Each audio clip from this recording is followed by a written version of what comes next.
व्याख्या में देखो, अगर नियम के साथ जाओगे तो व्याख्या में होता है उसका 4 गुना, लेकिन कई बार आपका वाक्य 4 शब्द का है।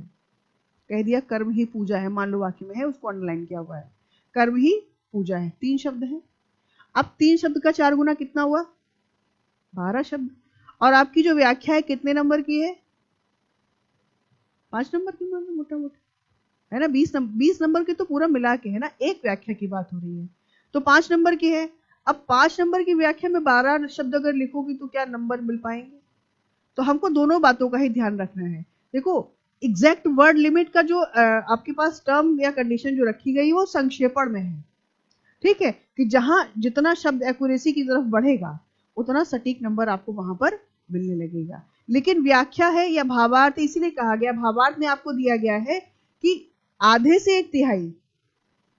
जब भावार्थ लिख रहे हो तो कह रहा है आधे से, ये नहीं कह रहा सटीक आधा या सटीक 1/3, नहीं, आधे से 1/3।